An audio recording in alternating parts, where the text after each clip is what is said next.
જય ગિરનારી, ઓમ નમો નારાયણ. અમારા મિત્ર રાજેશભાઈ પંચાલ અત્યારે એમના સમર્થનમાં અહીંયા ગિરનારથી આવેલા છીએ. રાજેશભાઈ આવું સારું કામ એક કાર્ય ઉપાડ્યું છે. ચેતનભાઈ પ્રજાપતિ કંઈક ભુવાજી, કંઈક સીએન ભુવાજી તરીકે કંઈક પ્રખ્યાત થયેલા છે. એમને એક ધર્મના નામે લૂંટવાટ માંડી છે. એટલે એમના સમર્થનમાં, એમના સપોર્ટમાં છીએ અને એમના કર્તૃત્વ પણ અમને જોયા છે. કંઈ છત્રી રાખવી ઉપર, છત્રી રાખીને એને ફરવું, કંઈક સરીઓ કટારો રાખવી, આવું બધું ભુવાજીને કંઈ શોભતું નહીં. અને સાધુ સંતો વાળા ખેલ મોડી આ કાર્ય કરે છે. એટલે અમે આમના સમર્થનમાં સદાય ઉભા રહીશું. જ્યારે પણ જરૂર પડશે તો આધી રાતે આવશું. ઓમ નમો નારાયણ, જય ગિરનારી. અને બાપુ બીજું શું કહેવા માંગો છો કે આ છત્રી વિશે તમે શું કહેવા માંગો છો? આ ભુવાજીને શોભતું નથી. આ સાધુ સંતોનું શોભવાનું છે. જે પણ કોઈ શ્રીમંતો છે, 2008 જેને પદવી લાગતી હોય એમને શોભે છે કે આ ભુવા ભક્તો માટે કે આ કટારો હોય, આ ક્ષત્રિયો હોય, આ કઈ શોભતી નથી. ભુવાની નિર્મળથી જે પણ પૂજા થતી હોય, પૂજા ભાવન ભક્તિ કરે અને એમનું કામ કાર્ય છે પૂજા ભાવ ભક્તિ કરવાનું. બરોબર. આવી રીતનું કોઈ ચર્ચા બહાર કરવી, પબ્લિકને ભેગી કરવી, આ લૂંટવાર મોડું આ કાર્ય એમનું નહીં. બરોબર. આપ બાપુ પરમ પૂજ્ય લખાવે એના વિશે શું કહેવા માંગો છો? પરમ પૂજ્ય તો ક્યાંય ભુવાજીમાં તો આવતું જ નથી. ભુવાજીમાં તો પરમ પૂજ્ય કેવી રીતે લાગે? એમને કોને પદવી આપી? બરોબર. અને જે ધર્મ રત્ન એટલે એ પણ સાધુ સંતોમાં છે. બરોબર. ગાદીપતિ એટલે ગાદીપતિ એટલે સાધુ સંતોમાં છે. બરોબર. એટલે આવું મને તો એવું હતું કે આમને ક્યાંય અખાડામાંથી કોઈ ગિરનારથી કોઈ સાધુ સંતે કદાચ કીધું હોય અને આપ્યું હોય ગાદી તો આ બધું બનતું જ નથી. સંન્યાસી સિવાય ગાદી કોઈને આપતા જ નહીં. અને 24 કલાક માતા શરીરમાં હોઈ શકે છે? 24 કલાક માતાજી શરીરમાં હોતા જ નથી. બરોબર. બીજું કે તમે ત્યાંથી કદાચ આવ્યા અને તમને મને મળી અને કેટલો આનંદ થયો અને તમે સ્પેશિયલ મળવા આવ્યા છો કે પછી બીજા કઈ કામકાજથી આવ્યા છો? સ્પેશિયલ મળવા માટે આવ્યા છો. તમને મળીને બહુ આનંદ થયો. તમારા માટે આધી રાતે અમે તૈયાર છીએ. જ્યારે પણ જરૂર પડશે તમારા અખાડાથી સાધુ સંતોને પણ, સારા સાધુ સંતોથી પણ મુલાકાત કરાવીશું. સાધુ સંતોથી મુલાકાત કરાવી તમને મેળવશું.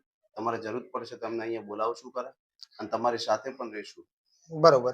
અને બાપુ એવું કે આ જે ચેતન નેમાભાઈ પ્રજાપતિ ગામ મોરાલ વાળો એક ખોટા ધતિંગ કરી રહ્યો છે એવું કદાચ જાણું છું, પણ તમને શું લાગે છે કે આ પબ્લિક ટોળે ટોળા આવે છે એ જે આરતી આમ કરે છે, હાથમાં દીવો પ્રગટાવે છે, દીવો તો કદાચ હું પણ પ્રગટાવું છું, આ આરતીનો વિષય શું છે બાપુ? આ બધું ખોટું છે. આ દેખાવો કરે છે. પબ્લિક બાળું પબ્લિક બધું ચિતરવા માટેના ધંધા છે.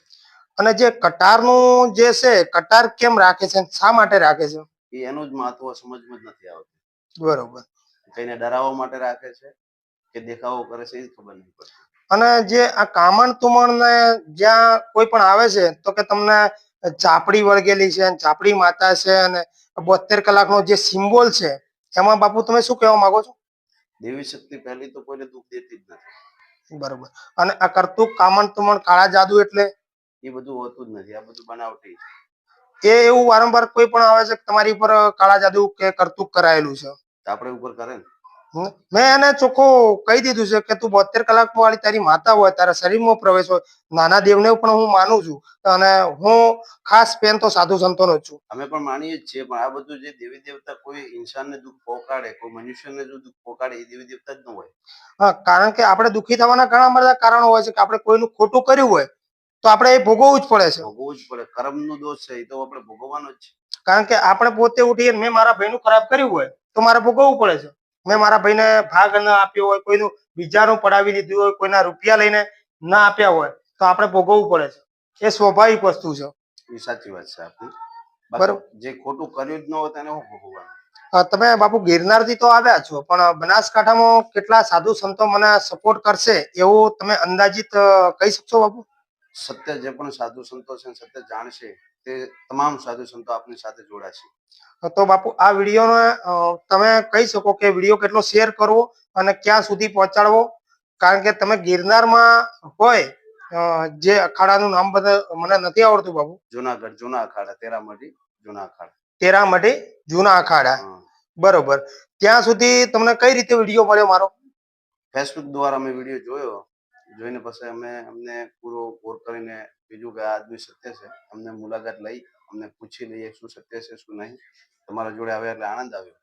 બરોબર. અત્યારે તમારા સપોર્ટમાં છીએ. કાલ તમારી મુલાકાત ગિરનારમાં સાધુ સંતોથી પણ અમે સાથે લઈ જઈને કરાવીશું અને ઓર સપોર્ટ પણ અમે સાથે રહીને તમને અપાવીશું. અત્યારે તમે જે જગ્યાએ બેઠા છો એ સિટી કઈ છે બાપુ? ભાઈ ભીલડી સિટીમાં છું, અત્યારે તમારા ઘેર છે. બરોબર. તો બાપુ જય ગિરનારી. બસ મને હું આશીર્વાદનો ભૂખ્યો છું, મારે આશીર્વાદ જ જોઈએ છે, મને રૂપિયાની કોઈ જરૂર નથી બાપુ. રૂપિયા કોણ જુએ? રૂપિયા જુએ છે એ તો વળો આ બધું માંડ્યું છે. તમે ત્યાંથી આવી અને મને આટલા આશીર્વાદ આપ્યા છે, મને અને મારા પરિવારને હું બહુ ખુશ છું. સદા ગિરનારી બાવલીએ તમારા સાથે રહે, ભગવતીનો આશીર્વાદ સદાય બન્યો રહે. સત્યનો માર્ગ છે અપનાવ્યો છે, એમાં તમારા જોડે અમે ઉભા છીએ અને છતાં અમારો ભગવત ગિરનારી ગઢ ગિરનારનો બાવલીઓ દત્ત ભગવાન તમારી સાથે રહે. અને જે આ ભોળી પબ્લિક છે એ કેમ વારંવાર ભુવા પાણીમાં જાય છે? ભોળી પબ્લિકને એમ સમજાવવામાં આવે છે કે આ બધું ભુવાના ચક્કરમાં ના આવો, આ ખોટું બધું આ ધતંગમાં લૂંટાઈ જાઓ, એના કરતા ઘરે જે પણ હોય પાળેલું પક્ષી છે કોઈ ગાય છે એનું પુણ્ય કરો, પુણ્યથી આપોઆપ મળી જાય. બરોબર. હવે એને કંઈક મંડળ રચ્યું હોય કે ગમે તે કર્યું હોય, એવું કહેવા માંગે છે કે અહીંયા સધીનું રજવાડું છે, આવું છે તેવું છે, અહીંયા આવવાથી દૂર થાય છે, ગમે તેવી બીમારી દૂર થઈ જાય છે. તમે માતાજીનું નામ ખાલી મોરાલવાળીનું લો અને કેન્સર હોય તો મટી જાય છે, આવું બોલે છે ઘણા વિડીયોમાં. રજવાડું તો કોને કહેવાય? રાજાશાહી હોય ને રજવાડું કહેવાય. બરોબર. સદીમાં તો રાજાશાહી છે પણ રજવાડું ન કહેવાય. સદી રાજાશાહી છે પણ એ રજવાડું પણ બે તો રજવાડું તો ક્ષત્રિયોને ઘરે ફાવે. અને એવું કહે છે ચેતન ઉર્ફે સીએન નેમાજી પ્રજાપતિ ગામ મોરાલ વાળો કે કેન્સર જેવા રોગો મેં ઘણા બધા મટાડ્યા છે. શું અશક્ય છે? તો દવાખાના બંધ ના થઈ જાય? ડોક્ટરો આટલું બધું કેમ ભણે છે? તો પછી ડોક્ટરોની જરૂર નહીં તો જ મટાડી દે પછી. તો બધા દવાખાનાને લોક મારવા જરૂરી છે ને? જરૂરી. બરોબર. અમુક એવું કહેતો હોય છે કે તમારી ઉપર પોલીસ કેસ થયેલો છે, આમને આ મર્ડર કર્યું છે, આ મર્ડર કર્યું છે, અને ખોટા એક વ્યક્તિને ફસાવેલ છે આ બાબતમાં. થરાદના ભાઈ છે. જે બધું સરકારનું કાર્ય કરતું હોય છે, દવાખાના કાર્ય કરે છે. કોઈ ભુવાના જીતે મળતું હોય તો કેટલાક કેદીઓ અંદર છે એનાથી છૂટતા હોય તો છોડી નાખે. હા, તમે છોડવાનું કીધું તો આને એવો કંઈક ટાર્ગેટ કર્યો કે ગમે તે કે હું જેલમાંથી માણસોને છોડાવું છું. એ બધું સરકાર શ્રીને એ જણાવવું જરૂરી છે. સરકાર શ્રીને આ બધું જણાવવું જરૂરી છે કે આ ભુવાજી જો બધાને છોડાવી નાખતો હોય તો કાંડ પણ ન બનવા દે. એ વાત 100%ની છે. તો ઘણું બધું આ કહેતો હોય છે કે આમ છે તેમ છે, ટેકણું છે, કે કોઈ અહીંયા પોલીસ આવે છે તો નમીને જતી રહેશે, આવી એક કોમેન્ટ હતી. એમને જો પોલીસ અહીં નમીન જતી રહેતું હોય, આવું બધું પૂરું કરતું બેઠતું હોય, સરકારશ્રીને આપણે માનવતા દઈને એમને મળીને કહીશું કે આ ભોળી પબ્લિકને લૂંટવા બેઠો છે, એનું કંઈક કાર્ય થવું જોઈએ. હું તો હર હંમેશ ખાખી વર્દીને માન આપું છું અને સરકારશ્રીને પણ માન આપું છું, સાથે લઈને ચાલવા વાળો છું. અને એને ઈગો અને એવો પાવર છે રૂપિયાનો, તો જ્યાં ત્યાં મારી ઉપર અરજી કરે છે. અરજી કરતો અરજીને માન્ય રાખીને સરકારશ્રીને એની ગોત કરવી પડે, કારણ કે આ સત્ય શું છે, જૂઠ શું છે, એનું બધું માર્ગ લઈ પછી એને આગળ અરજીનો વધારો થાય. અમે જે એના તમને નગ્ન ફોટા બતાવ્યા છે, તમે કાયદેસર જોયા છો? છે ને, સબૂત તમારા જોડે છે અને ફોટા મેં જોયા જ છે અને સબૂત પણ તમે જાહેર કરો, અમે તમારી સાથે છીએ. ઓકે બાપુ, બસ વધારે જય ગિરનારી, ઓમ નમો નારાયણ. જય ગિરનારી, ઓમ નમો નારાયણ.